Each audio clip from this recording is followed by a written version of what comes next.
Qual o papel do dramaturgo na sociedade? E essas relações intersubjetivas, psicológicas ou não, como tecer essa trama ou essa não trama entre os personagens, ou não personagens, ou números, como tem muitas formas de se expressar.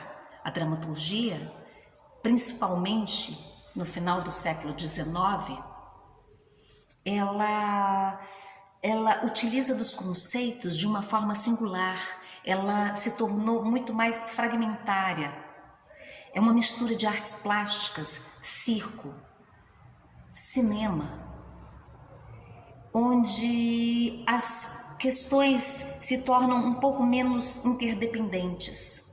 O tempo, o espaço cênico, todas essas mudanças do teatro clássico burguês, elas vão tendo ressonância, tanto teoricamente quanto na prática, do teatro.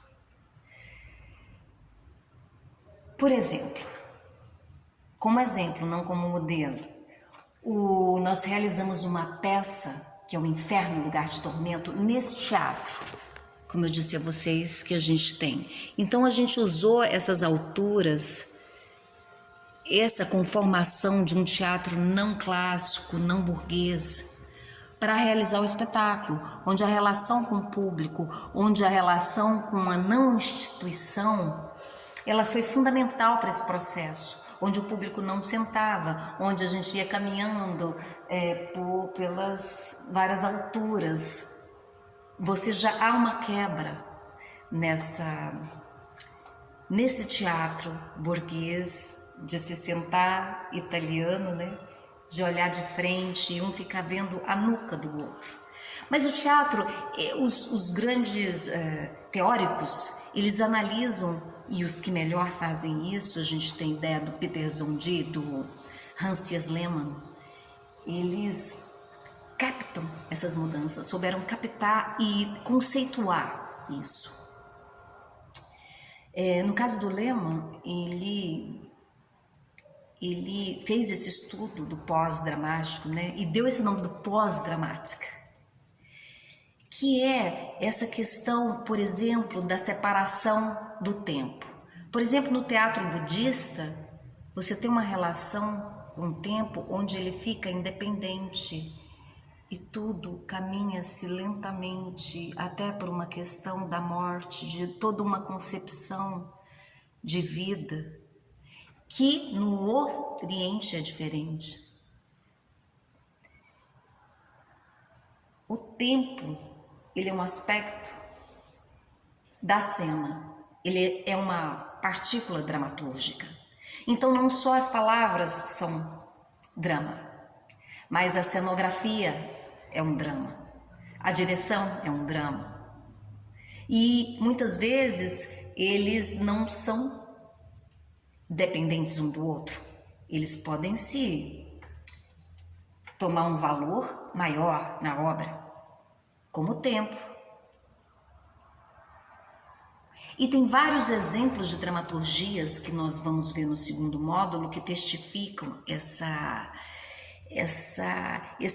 ruptura do drama clássico, essa questão de novas perspectivas dramatúrgicas. Está fazendo muito sucesso atualmente na Europa autores que trabalham a não palavra, o não diálogo. Se você tomar o diálogo por si, as palavras por si, elas não têm significado. Mas dentro da boca daquele o outro, elas passam a ter significado. E a arte, ela responde aos anseios da nossa vida presente.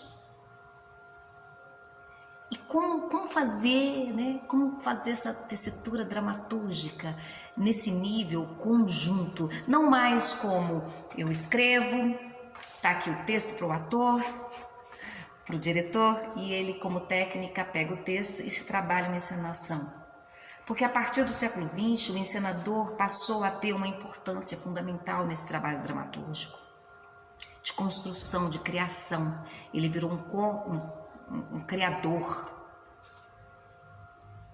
E em Aristóteles, com todo aquele estudo que ele fez da tragédia, do coro, do epílogo, do prólogo, isso foi se diluindo para alcançar um drama intersubjetivo entre as personagens, um embate psicológico ou político entre elas, que tinha uma identidade social do personagem, com idade, com uma construção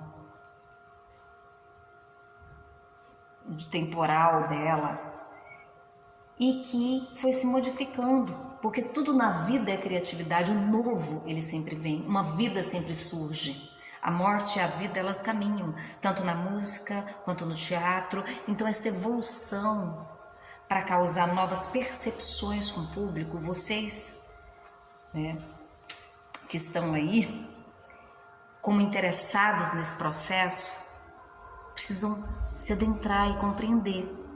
E uma obra fundamental para quem quer saber mais sobre isso é a teoria do drama moderno, do Peter Zond, que fala, ele tem esse conceito do drama onde ele tem essa evolução das formas. A evolução das formas, o expressionismo como o naturalismo, como todas essas tendências trabalham o drama ou quebram o drama. Tem o teatro pós-moderno do Lehmann também, porque a gente vai, com Diderot e Voltaire, houve também esse avanço, né, desse público burguês, né, como se diz, que ultrapassando essa distinção clássica, né, que pega aspectos de ambos, né, com Almeida Garré, com o Teatro Novo do Almeida Garção em Portugal, Vitor Hugo, que usou muito esse conceito de Diderot, né, desse drama burguês, que o drama ele foi não se tornando puro, digamos, né, com seu prólogo, com seu epílogo, com seu coro. O dramaturgo, ele está ausente, o ator está ausente para que o personagem apareça. São formas e formas de vivenciar isso. E tem dramaturgias que expõem como em Brecht esse ator. Olha, neste momento, Mãe Coragem está atravessando o caminho e sua filha, muda, foi estuprada. E ela se volta e vai para a ação dramática. Então, como que o eu épico, entra nisso? Porque o épico, ele nos fala de uma história, de uma narração de uma história que geralmente é conhecida por todo um país. E o eu épico? O épico é em terceira pessoa, mas o eu é em primeira pessoa. Então como é que eu faço um eu narrativo, um eu que fale de mim e que fale dos nossos problemas? Você entende como esses conceitos do passado são retrabalhados pelo nosso campo moderno? Como que a performance, o circo, ele entra dentro dessa composição da cena? Voltando em Zond, onde Ibsen, nós estávamos falando de Ibsen, ele tem uma técnica analítica que revela os motivos dos acontecimentos e o tempo que separa, subordina o presente ao passado. Ou seja, ele tem essa técnica analítica que vai se revelando na ação dos acontecimentos, onde o presente ele é subordinado ao passado, ele é uma consequência do passado.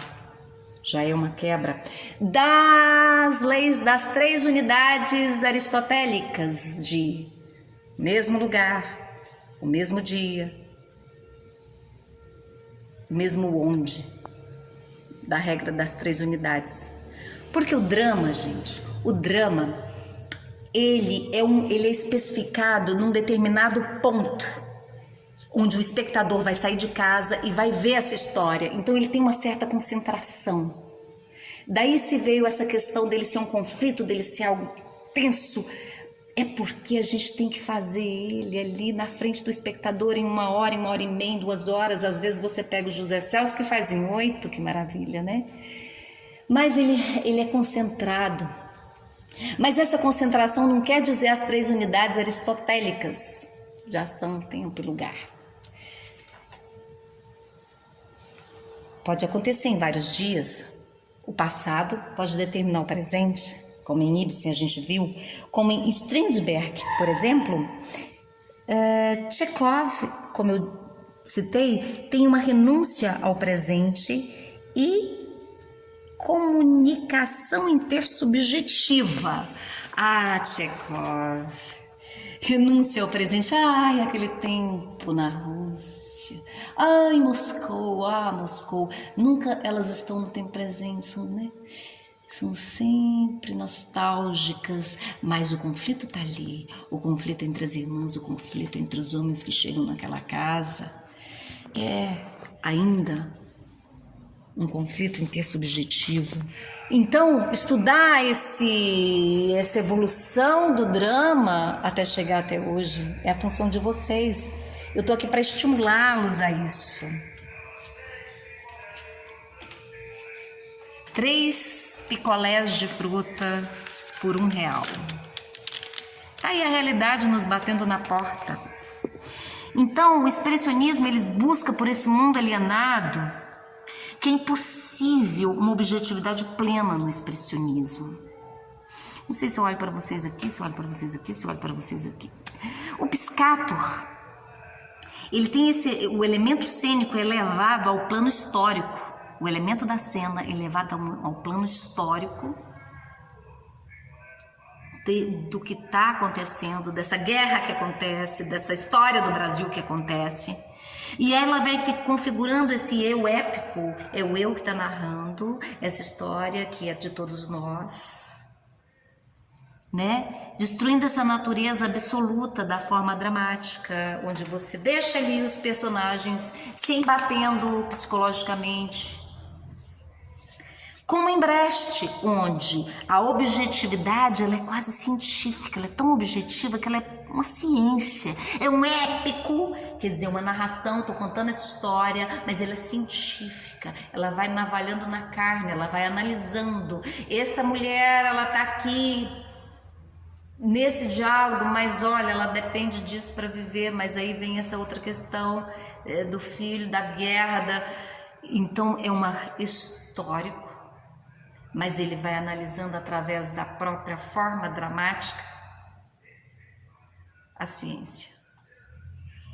E vai nas camadas dessa peça teatral, as camadas e mais camadas dessa peça vão tornando o processo, desenvolvendo no palco esse objeto da narrativa. Então a própria ação vai desenvolvendo o objeto da narrativa, do que ele está querendo dizer. São grandes encenadores, dramaturgos, modelos. Não modelos, vamos falar de exemplos, porque o mundo ele está sempre se criando, a dramaturgia ela está sempre se criando, o teatro está sempre se criando. É por isso que a Funarte, é por isso que tem vários editais de oficinas, porque o homem ele está sempre sendo feito, porque senão eu poderia indicar vocês, ler a teoria do drama, ler o teatro prosa dramático, ler algo no Google, né? E está pronto? Não. Mas e a nossa relação, a nossa inter-relação? Você não vai criar mais nada, já tudo foi criado desde, né? Platão, Sófocles, Eurípides. O mundo, ele é uma eterna criatividade, ele está sempre se formando, o novo sempre vem, as novas plataformas, as novas formas de comunicação, elas sempre vêm. E é por isso que eu estou aqui, para estimular vocês para essas novas, para abrir os olhos e perceber o momento presente, analisar o que é, o que foi e o que será. As proposições, as formas. Como colocar o conteúdo numa forma. Ou como colocar a forma num conteúdo. Ou novas formas de se expressar.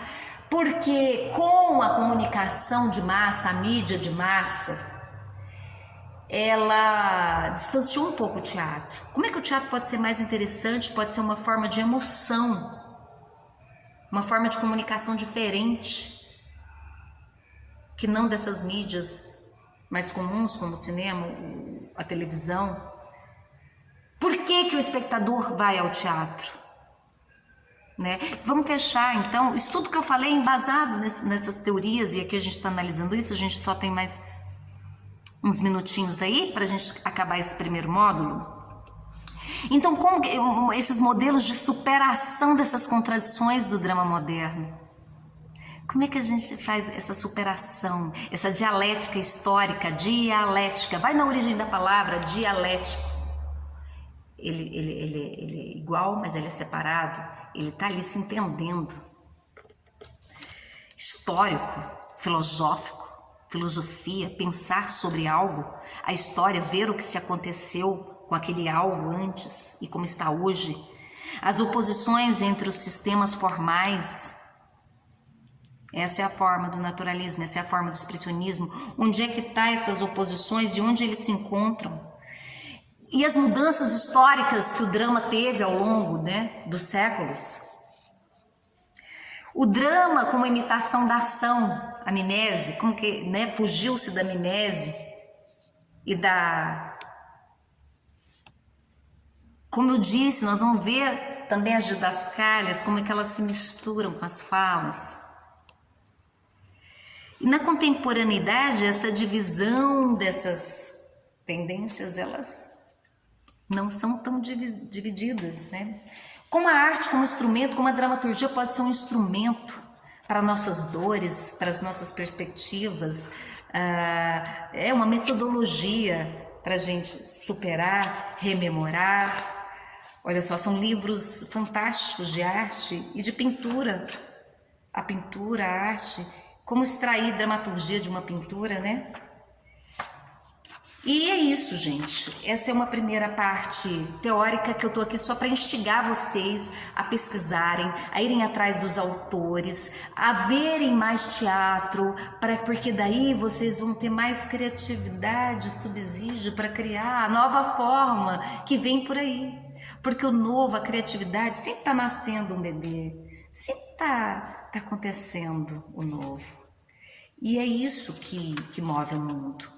Porque ele nunca parou, ele nunca vai parar, enquanto existir um homem e uma mulher na face da terra para recriá-lo, né? E o amor, como é que o drama pode falar do amor, da natureza, do dinheiro, da política? Né? Como que a dramaturgia pode ser essa terapia para o ser humano? Essa compreensão de si mesmo, esse crescimento, a apreciação da arte. Como é que a gente vai tirar da cadeira, do sofá esses espectadores para vir ao teatro? Que dramaturgia que vocês vão criar aí agora para que tenha essa força de comunicação e de diferença, de diferentes formas de comunicação para causar interesse para o público e assistir a peça que você criou enquanto dramaturgo, enquanto encenador, enquanto ator. Certo, gente? Então, é isso.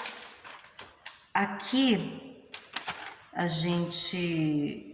Vamos ver um pouquinho, a gente ainda tem um tempinho de 3 minutinhos, a gente pode falar um pouco mais sobre o Hans Thies Lehmann, que é a evolução das formas cênicas e textuais do teatro, a vanguarda, né, do século XX, é o não teatro clássico burguês, são novos paradigmas estéticos, né, mimese, catarse, vamos modificar isso aí, a função é um porta-voz, o que é a função da dramaturgia? É um porta-voz da esfera pública, crítica. Como é que o teatro perdeu isso e pode recuperar isso?